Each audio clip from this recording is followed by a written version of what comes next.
हर हर महादेव। तो आइए हम सब मिलके आज करते हैं शिव पूजा। और शिव पूजा लेके आज फिर मैं आपके सामने प्रस्तुत कर रही हूँ ये वीडियो।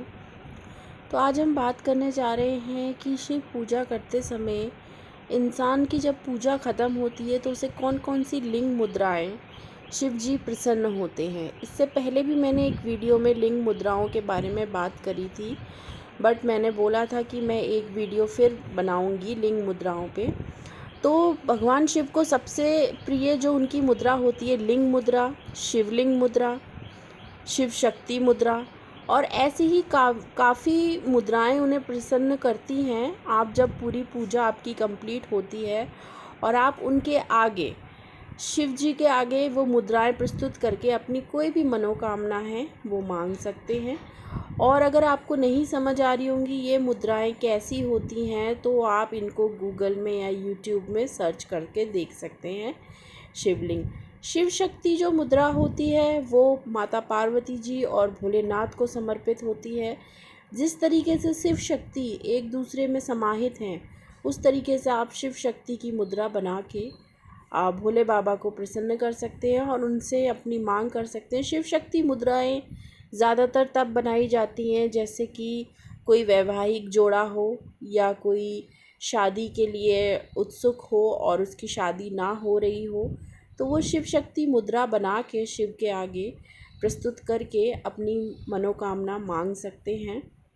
जिस तरीके से माता पार्वती जी और भोलेनाथ एक हुए, उनकी जोड़ी अमर है, उसी तरीके से भोले बाबा मैं आपके आगे ये शिव शक्ति मुद्रा बना के आपसे मनोकामना मांग रही हूँ कि मेरी भी वैवाहिक जीवन आपकी तरह हो और आप जैसा शिव जैसा पति मुझे मिले। तो ये सब बातें अपने मन के मुताबिक आप बोल करके शिव शक्ति मुद्रा बना के भोले बाबा के समक्ष आप अपनी बात प्रस्तुत कर सकते हैं। और शिवलिंग मुद्रा और लिंग मुद्रा में काफ़ी डिफरेंस होता है। जो लिंग मुद्रा होती है उसमें दोनों हाथ को एक साथ जोड़ा जाता है और एक अंगूठे को पीछे रखा जाता है, एक अंगूठे को ऊपर, तब जाके वो लिंग मुद्रा बनती है। और शिवलिंग मुद्रा में आपको एक स्ट्रेट हाथ रखना चाहिए, उसके ऊपर एक मुट्ठी बांध करके अंगूठा खोल करके रखा जाता है, उसको कहते हैं शिवलिंग मुद्रा।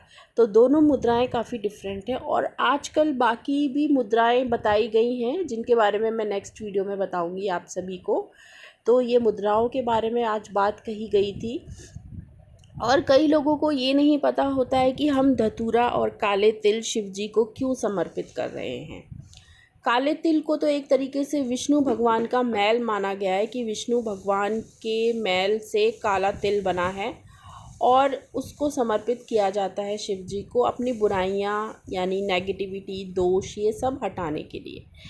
तो हम बात कर रहे थे कि हम धतूरा क्यों अर्पण करते हैं। धतूरा कोई फल नहीं है, धतूरे में एक तरीके से बहुत नशा होता है, ये एक तरीके से जहर के समान होता है। छोटे बच्चों से इनको दूर रखना चाहिए धतूरा, क्योंकि इसके बीज में और ये एक तरीके से जहर, जैसे मदार का जो पुष्प होता है वो भी काफ़ी जहरीला होता है। तो इसी तरीके से ये जहरीले चीज़ें भगवान भोलेनाथ पे क्यों अर्पण किए जाते हैं आधे से ज़्यादा लोग नहीं जानते हैं। धतूरा इसलिए शिव जी पे अर्पण किया जाता है क्योंकि हमारी जो बुराइयां हैं, हमारी जो गंदगी है, जो नेगेटिविटी है, आज तक हमने जो बुरे कर्म करे हैं वो सारी चीज़ें हम भोले बाबा पे समर्पित करते हैं।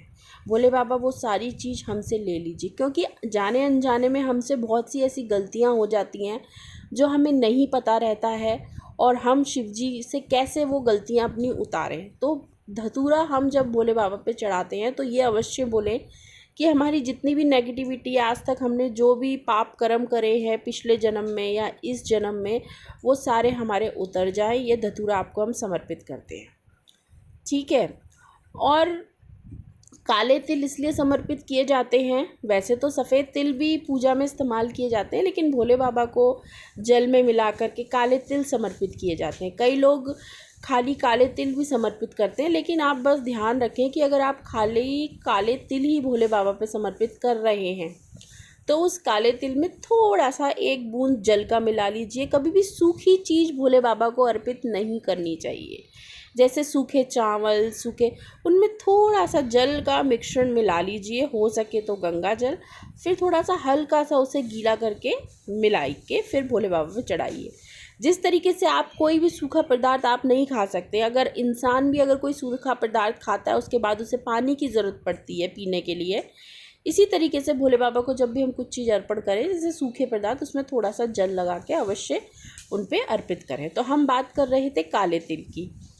काले तिल भोले बाबा को इसलिए चढ़ाए जाते हैं क्योंकि जैसे अगर आपकी कोई नेगेटिविटी है, आपकी कोई बीमारी है, आपके कोई दुश्मन है, आपके अंदर कोई बुरी शक्तियां हैं, तो ये काले तिल चढ़ाने से भोले बाबा से बोलिए हमारी सारी नेगेटिविटी मिटाइए, भले वो हमारे घर में हो या हमारे शरीर के अंदर हो, तो वो सारी मिट जाती है काले तिल से। अब बहुत सी जगह ये बातें भी कही गई हैं जो कि मैंने आज तक अपनी वीडियो में बोली नहीं है, बट आज मैं बताने जा रही हूँ कि भोले बाबा को सरसों का तेल भी अर्पण किया जाता है। लेकिन मैं आप सभी से एक बात बोलना चाहूँगी कि जो सरसों का तेल जो शिव जी को अर्पण किया जाता है वो एक तांत्रिक विद्या है, और सरसों के तेल को नॉर्मल मनुष्य को नहीं अर्पण करना चाहिए।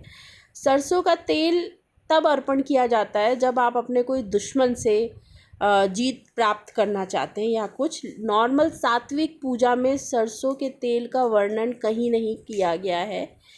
जो तंत्र से रिलेटेड बातें होती हैं उसमें सरसों का तेल शिव जी को अर्पण किया जाता है, तो वैसे सरसों का तेल नॉर्मली अर्पण नहीं करना चाहिए फ्रेंड्स।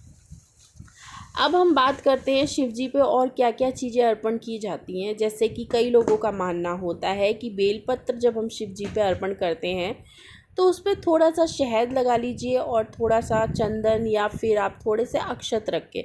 ये बात तो सभी को ज्ञात होगी, सभी को पता होगा कि जब हम शिव जी पे अक्षत चढ़ाते हैं तो वो खंडित टूटे हुए नहीं होने चाहिए। ये बात का तो ध्यान सभी को रखना चाहिए, और अगर जाने अनजाने में किसी से गलती भी हो गई तो उसके लिए आप क्षमा मांग लीजिए, क्योंकि जो चीज़ हमें ज्ञात ही नहीं है तो उसकी हमें पाप लगता नहीं है। ये है, हो सके 5 फल अर्पित करिए। और शिव जी के लिए तो एक तरीके से बेलपत्री का फल, धतूरा फल, ये सब अर्पित करना ज़्यादा माना गया है। लेकिन अगर आप अलग से भोग के तौर पे उनको अर्पण करना चाहते हैं तो आप कोई भी 5 फल अर्पण कर सकते हैं, खोए की मिठाई अर्पण कर सकते हैं, घर पे खीर बना के अर्पण कर सकते हैं। अपने हाथों से बनाया गया भोग ज़्यादा ही पूजनीय और पावन माना जाता है, और उससे जल्दी भोलेनाथ प्रसन्न होते हैं। क्योंकि कोई भी चीज़ अगर हम अपनी मेहनत करके बना रहे हैं और फिर वो भोलेनाथ को समर्पण कर रहे हैं तो उससे जल्दी प्रसन्न होते हैं। कोई भी देवता हो, आपके जो प्रिय देवता हैं। और पूजा करते समय आचमनी करना भी काफ़ी ज़रूरी होता है। जब हम पूजा करके आसन से उठते हैं तो ओम इंद्राय नमः, ओम इंद्राय नमः का 3 बार उच्चारण करके आपको अपने स्थान में जल, यानी कि जो आसन है उसके नीचे आपको जल छोड़ना पड़ता है, नहीं तो आपकी पूजा सफल नहीं मानी जाती है। और आचमनी में आप क्या करके शुरुआत, आचमनी इसलिए करते हैं कि जब हम पूजा करने के लिए शुरुआत में अपने आसन पर बैठते हैं तो हमें अपना शरीर शुद्ध करना पड़ता है, आत्मा शुद्ध करनी पड़ती है, और हमें अपना शरीर और आत्मा शुद्ध करने के लिए हमें आचमनी करनी पड़ती है। और आचमनी करने के बाद हम फिर पूजा शुरुआत करते हैं, जिससे कि हमारी पूजा पूरी सफल होती है, पूर्ण मानी जाती है। और उसके बाद जब हमारी पूजा के मंत्र उच्चारण या जो भी हम पूजा करते हैं, शिव चालीसा या जो भी शिव स्तोत्र, शिव स्तुति करके जब हम उठते हैं तब हमें अपने आसन के नीचे जल छोड़ना चाहिए, इंद्राय नमः। वो जल इसलिए छोड़ते हैं क्योंकि हमारी मंत्र उच्चारण जो भी पूजा हमने की है वो हमें ही लगे, कोई और नेगेटिविटी उसे ना ले ले या इंद्र जी उसे ना ले ले, इस वजह से ये चीज़ें बोली जाती हैं। अब आचमनी कैसे करी जाती है, जो हम पूजा की शुरुआत में जब हम बैठते हैं स्थान में अपने, तो हम जल को अपने हाथ में लेकर के और उसको बोलते हैं ओम केशवाय नमः करके जल को पी लेते हैं। फिर हम हाथ शुद्धि, क्योंकि हमारा हाथ झूठा हो जाता है, फिर हम हाथ को शुद्धिकरण के लिए थोड़ा सा हाथ को में जल लेके उसको ज़मीन पे छोड़ देते हैं और बोलते हैं हस्त शुद्धिकरण। उसके बाद दूसरी बार जल लेते हैं और जल को बोलते हैं ओम नारायणाय नमः करके फिर जल ग्रहण करते हैं। और जल ग्रहण करते समय आवाज़ नहीं आनी चाहिए मुंह से। कई लोग जल पीते समय आवाज़ें ज़्यादा निकालते हैं, ऐसा नहीं होना चाहिए। और जल पीने के बाद फिर उसको हाथ शुद्धिकरण करके एक बार जल नीचे छोड़ देना है। फिर तीसरी बार हमें जल लेना है अपने हाथ पे, और हाथ में किस तरीके से जल लेना है, हस्त की मुद्रा भी आपको, जैसे गौ के कान होते हैं, गौ के जो गौ माता के जो कान होते हैं उनकी शेप में, उनकी आकार में आपको अपना हाथ बनाना पड़ता है और उस हाथ में आपको जल लेना पड़ता है। और वो जल हम तीसरी बार जब लेंगे तो बोलेंगे ओम माधवाय नमः, और वो जल ग्रहण करेंगे और फिर हाथ में दोबारा जल लेके उसको शुद्धिकरण करके ज़मीन में छोड़ देंगे। और शुद्धिकरण करते समय हम बोलेंगे ओम ऋषिकेशाय नमः, ओम ऋषिकेशाय नमः, ओम गोविंदाय नमः। और जल ग्रहण करने के बाद में हमें फिर हाथ शुद्धिकरण कर लेना चाहिए। शुद्धिकरण उसके बाद में हम पूजा करने, मंत्रोच्चारण करने बैठें। तो इस तरीके से कोई भी पूजा, आप शिव जी की पूजा करते हैं या आप कृष्ण भगवान की पूजा करते हैं, कोई भी पूजा करते हैं तो आप ये कर सकते हैं। बट बस इतना ध्यान रखना पड़ता है कि कृष्ण जी की पूजा में तो हर प्रसाद के तौर पे या आप रोज़ पूजा कर रहे हैं तो एक तुलसी का पत्ता अवश्य रखना चाहिए। और तुलसी का पत्ता ज़्यादा दिन तक बासी नहीं माना जाता, ये तो सभी को पता है। 1 महीने तक या 15 दिन तक बासी नहीं माना जाता, जैसे बेलपत्री बासी नहीं माना जाता। तो आप बार बार तुलसी ना भी तोड़ें, तो आप बस उनके भोग में तुलसी का पत्ता अवश्य रखें। लेकिन शिव जी के पूजा में हमें तुलसी का पत्ता नहीं रखना चाहिए, क्योंकि ये एक कहानी भी थी जिसमें तुलसी के जो पति थे उनका उन्होंने मारण किया था शिव जी ने, तो इस वजह से तुलसी नहीं की जाती। लेकिन हाँ, अगर कोई ऐसा इंसान है जो रुद्राक्ष की माला पहनता है और साथ में वो तुलसी की माला भी पहनना चाहता है तो वो पहन सकते हैं, उसमें कोई ऐसा दोष नहीं लगेगा।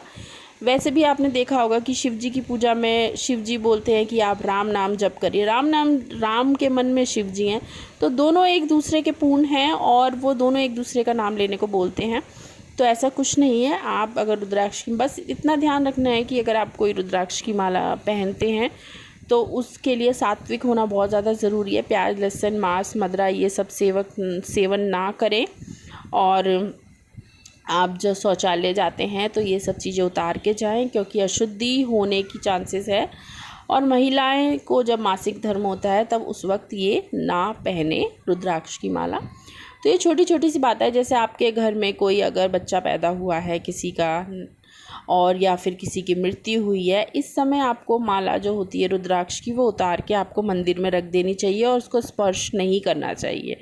तो ये सब दोषों से आपको बचना चाहिए। या आप कोई शमशान भूमि पे गए हैं तो वहाँ से जब आप लौट के आएँ तो स्नान करने के बाद वहाँ कभी भी रुद्राक्ष पहन के ना जाएं, और जाते हैं तो अपना रुद्राक्ष की माला मंदिर पे उतार के जाएं, और आने के बाद में आप नहा धो के अच्छे से तब आप धारण कर सकते हैं रुद्राक्ष की माला।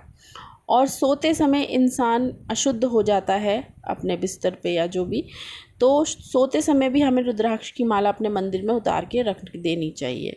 तो ये सारी चीज़ें अगर इंसान कर सकता है अपने जीवन में तभी वो रुद्राक्ष की माला धारण करे, अन्यथा वो ना करे। और अगर आप फिर भी रुद्राक्ष की माला धारण करना चाहते हैं तो आप इस तरीके से कर सकते हैं कि जब आप पूजा करने बैठ रहे हैं, चाहे आप सुबह की पूजा कर रहे हैं 1-2 घंटे की, चाहे आप शाम की पूजा कर रहे हैं 1-2 घंटे की, जिसमें आप मंत्र उच्चारण, योग लगा रहे हैं, पूजनीय कथाओं का मतलब कथाएं पढ़ रहे हैं, तो इस समय आप रुद्राक्ष की माला धारण करके या तुलसी की माला धारण करके आप बैठ सकते हैं जब तक आपकी पूजा ख़त्म नहीं होती है।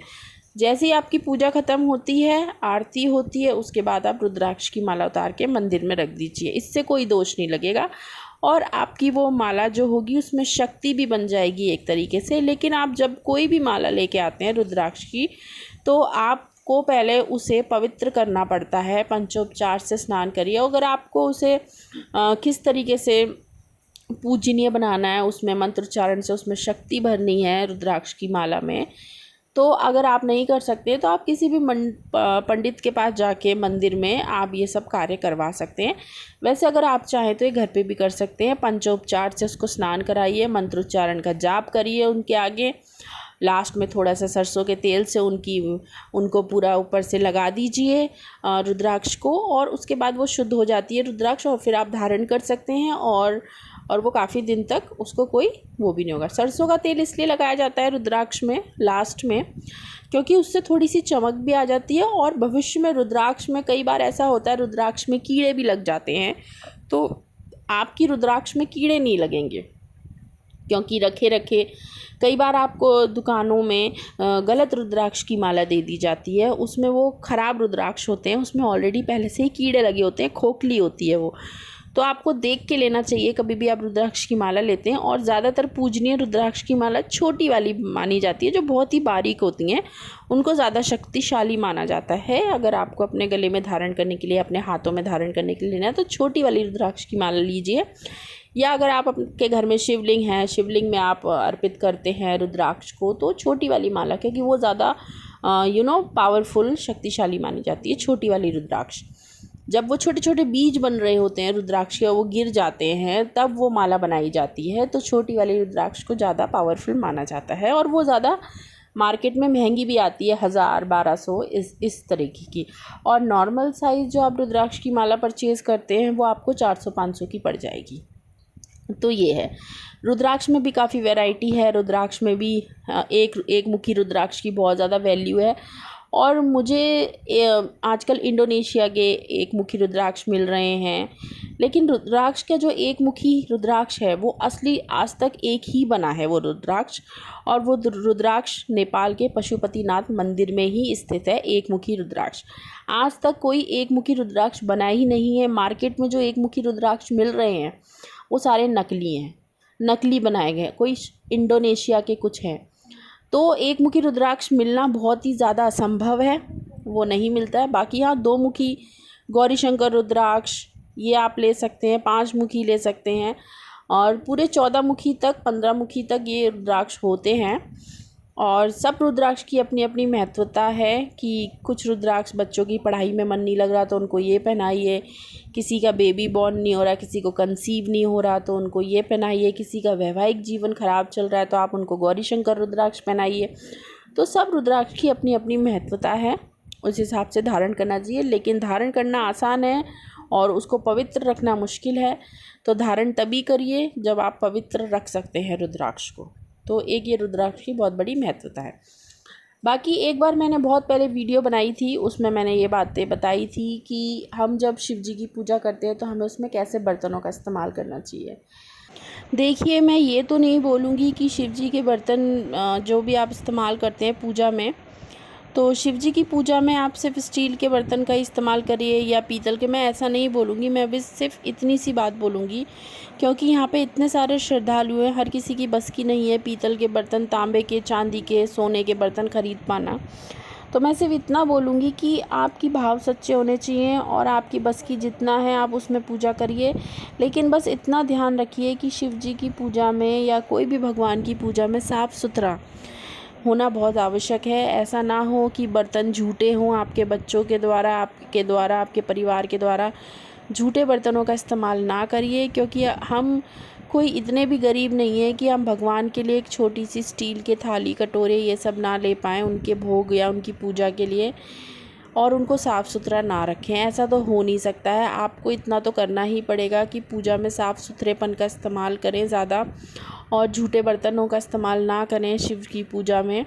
कई बार क्या होता है कि हमारे घर में जिस पानी से लोटे से जिस पानी पिया जा रहा है वही झूठा होता है, और उसी लोटे का प्रयोग हम शिव जी की पूजा में कर रहे हैं। ये गलत बात है, ऐसा नहीं करना चाहिए फ्रेंड्स आप लोगों को। जहाँ तक ये वीडियो मेरी जा रही है और अगर आप मेरी बात सुन रहे हैं तो आप प्लीज़ ऐसा ना करिए। मैं आप सभी से यही बोलना चाहूँगी। बस ये बातें काफ़ी ध्यान रखने पूर्ण है। और शिव जी की पूजा में कई बार होता है, पूजा करते हैं इंसानों के दिमाग में नेगेटिविटी, नेगेटिव विचार, गंदे स्वप्न, गंदे ये सब चीज़ें आती हैं। तो ये सब आपको विचलित करने की कोशिश की जाती है कि आपको कोई विचलित कर रहा है कि इसकी पूजा सफल ना हो, तो आप उस पर इग्नोर करके, उसको ना सोच करके आप अपनी शिव पूजा में लगे रहिए। कभी कभार इंसान इतना पावरफुल हो जाता है पूजा करने के, उसके मंत्र उच्चारण इतने हाई हो जाते हैं कि उसकी कुंडली जागृत होने लगती है। कुंडलिनी आपने अगर सुना हो, तो जब इंसान की कुंडलिनी जागृत होने लगती है तो उसके सर में हल्का हल्का भारीपन महसूस होने लगता है, उसके पीठ की रीढ़ की हड्डियों में हल्का हल्का दर्द होने लगता है। ये नॉर्मल है, तो इसलिए आप घबराएं नहीं, ये एक कुंडलिनी जागृत होने के लक्षण हैं। और कभी कभार जब इंसान पूजा करने बैठता है और जब उसके मंत्र सफल होने लगते हैं, जब उसको लगने लगता है कि हाँ मैंने काफ़ी भगवान को प्रसन्न कर चुका है, 50% या 20% या जितने भी, तो उसे कुछ ऐसे अनुभव भी होते हैं। तो वो अनुभव से उसको डरना नहीं चाहिए। कई बार पूजा पाठ करते समय इंसान को हाई आती है, नींद आती है, पेट में गुड़गुड़ होता है, बहुत सी चीज़ें होती हैं और कभी कभी ऐसा लगता है कि हमारे ऊपर से एकदम से कुछ जानवर निकल के गया, चूहा या कुछ भी, ऐसा लगा किसी ने हमें कुछ स्पर्श किया है, या फिर ऐसा लगता है हमारे सामने से कोई कुछ गया है। तो ये सब एक तरीके से आपको पूजा में विचलित करने की कोशिश की जाती है। कुछ नेगेटिविटी भी होती है जिसमें आपको नेगेटिविटी पूजा करने से रोकती है। तो आपको वो सब इग्नोर करके, वो सारी बातें एक तरफ करके आपको अपनी पूजा करने बैठना चाहिए और इन सब चीज़ों से आपको नहीं डरना चाहिए फ्रेंड्स। तो ऐसे ऐसे अनुभव होते हैं। और कई बार ये भी बोला जाता है, जैसे आप वीडियो में देख पा रहे होंगे, कि जनोई अर्पण कर रहे हैं। जनोई महिलाएं अर्पण नहीं करती हैं, पुरुष को ही अर्पण करना चाहिए। बट मेरा मानना ऐसा है कि शिव पूजा में सब एक सामान्य है। सब स्त्री पुरुष कोई ऐसा वर्णन नहीं है। स्त्री भी जनोई अर्पण कर सकती है, पुरुष भी अर्पण कर सकते हैं, ऐसा कोई मान्यता नहीं है। मेरा मानना ये है। तो जनोई अर्पण कर सकती हैं। अब कई लोग तो ये भी मानते हैं कि हनुमान जी को स्त्री हाथ नहीं लगा सकती हैं। तो ये सबकी अपनी अपनी धारणा है फ्रेंड्स। भगवान सबके लिए एक समान है, सबका भाव एक जैसा अच्छा होना चाहिए। अगर आपका भाव अच्छा नहीं है तो आपकी पूजा कोई भी भगवान स्वीकार नहीं करेगा फ्रेंड्स। कोई भी पूजा हम जब स्टार्ट करते हैं तो उसमें हमें गणपति जी की पूजा करना बहुत ही ज़्यादा आवश्यक हो जाता है, क्योंकि गणपति जी विघ्नहर्ता हैं और हर पूजा में सबसे पहले गणपति जी की पूजा का विशेष महत्व बताया गया है। तो हर पूजा में गणपति जी को आप पहले पूजें। और आप जब शिव परिवार की पूजा कर रहे हैं तो शिव परिवार की पूजा में तो गणपति जी को सबसे पहले पूजना आवश्यक है।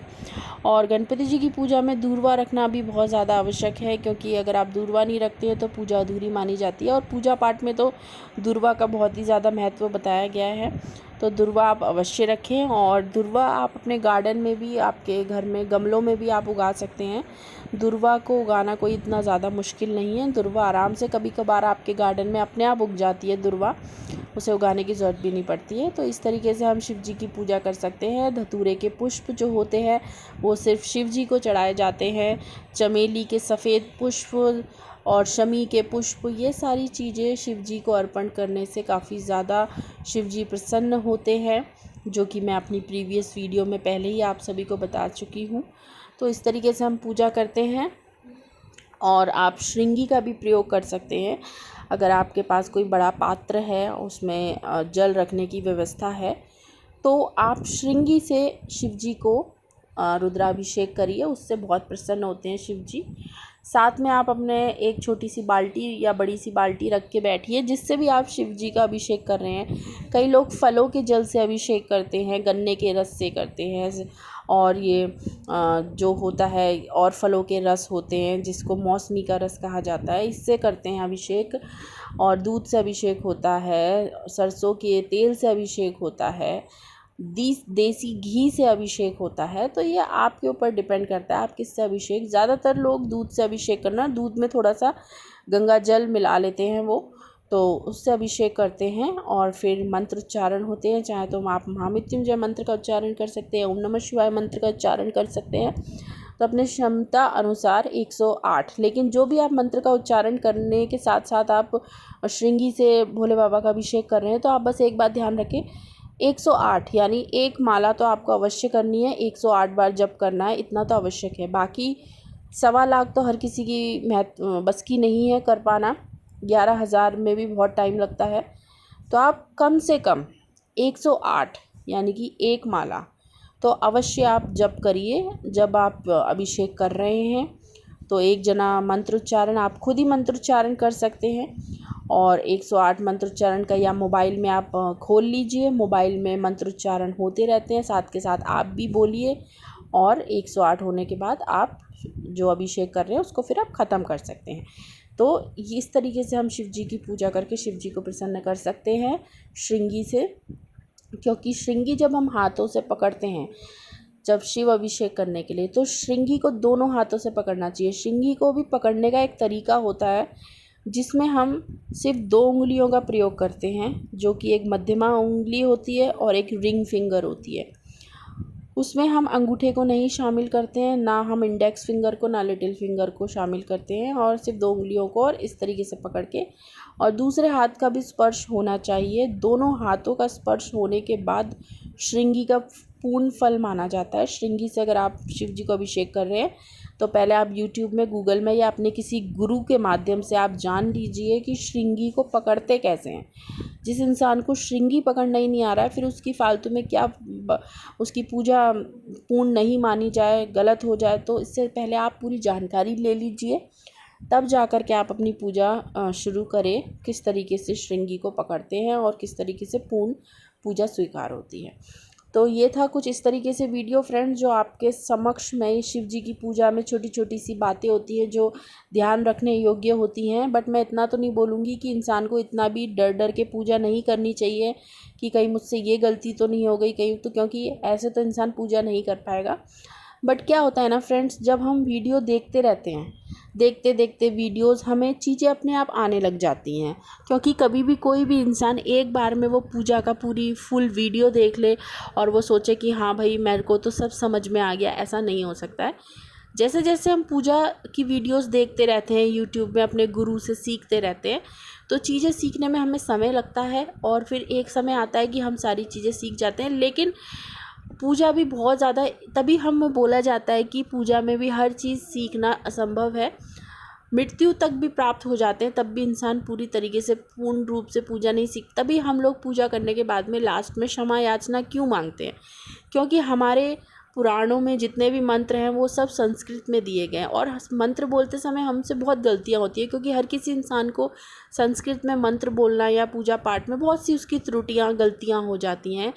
तो इस तरीके से हमें लास्ट में क्षमा याचना ज़रूर मानना चाहिए, भगवान से बोलना चाहिए, भगवान हम आपके बच्चे हैं, हमें नहीं पता हमसे कितनी गलतियां हो गई, हमें ना संस्कृत अच्छे से बोलनी आती है, आपके मंत्रोच्चारण में कोई गलती हुई या पूजा पाठ में कोई गलती हुई हो तो हमें प्लीज़ क्षमा करिएगा।